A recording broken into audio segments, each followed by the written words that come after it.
आज आरंभ होती कमागढ़ हिंगुला यात्रा। ये कमागढ़ हिंगुला यात्रा दीर्घ 5 दिन धरी चलिया रही। आम जब कहवा तो आज सका यात्रा उपलक्षे कलश शोभा यात्रा कर ब्राह्मणी नदी घट स्थापन कर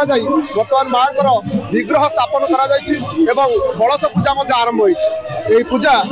5 दिन धरी चलिया रही बेले पंचायत जो कमागढ़ पंचायत रही अंटिया पंचायत रही दुई पंचायतर अधिवासी माने यात्रा को खूब आडंबर पालन करेंगे। यही उपलक्षे शिवानी गणनाट्य यात्रा करने रही जो यात्रा उपलक्षे जो 5 दिन धरी यात्रा हम ये 5 दिन में दुई पंचायतर जो पाखापाखि 20टी गाँ रही तो ये 5 दिन धरी आमिष निषेध मदमुक्त जहाँ को कह 5 दिन कौन व्यक्ति निशा सेवन करेंगे ना बोली एक प्रकार शपथ नहीं जदि से कहीं त्रुटि विच्युति करे तेज दंडर उद्यान रही जहाँ कमिटर संपादक कहते आसतु शुणा प्रतिक्रिया कौन रही यज्ञर वैशिष्ट्य और किभली आयोजन कर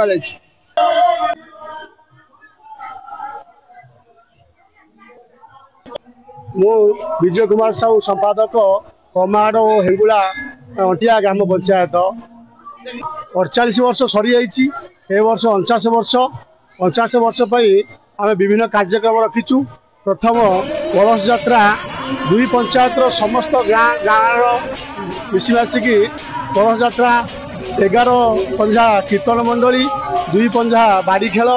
एवं अन्य समस्त श्रृंखलित भाव में आसिक आम यज्ञ मंडप सब पहुँची जाइए। कलश यात्रा 5 राति धरी यात्रा परिवेशन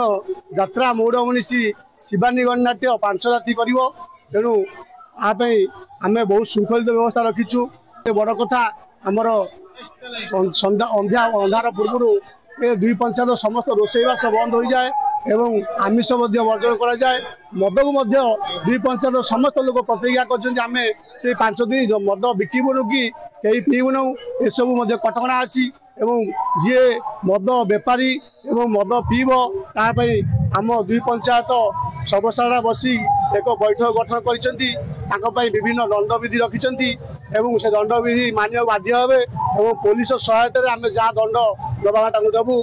धन्यवाद। मो ना बैद्यनाथ शतपथी 5 दिन यहाँ बर्तमान ये आम पूजा चली नीतिक्रांति अनुसार प्रथम महालक्ष्मी पूजा कराई ये आज्ञामाला आसिले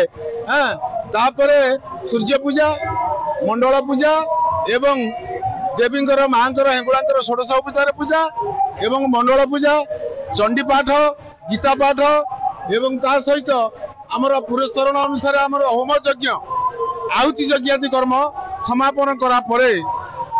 आमर संध्या आरती भी हुए। शरणागत दिनार्थं परित्राण परायणे सर्वस्यार्थी हरे देवी नारायणे नमस्तुते।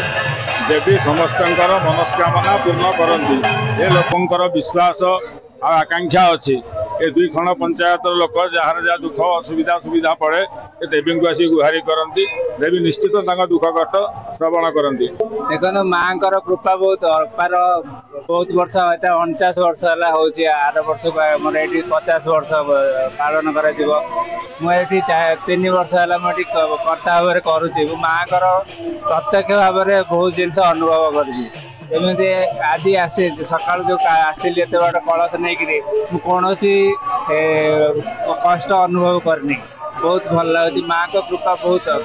माँ को महिमा बहुत अपार ये अंचल प्रत्येक लोक माँ को बहुत विश्वास करती माँ को पाखे सब बड़े सब कष्ट खंडन करती माँ जहाँ रही प्रतिक्रिया आप शुणुते जमीक 5 दिन कि शांति श्रृंखला सहित यज्ञर आयोजन हम से समस्त प्रकार प्रस्तुति कमागढ़ में जहाँ सूचना जाजपुर धर्मशाला बसंत नायक बड़ खबर।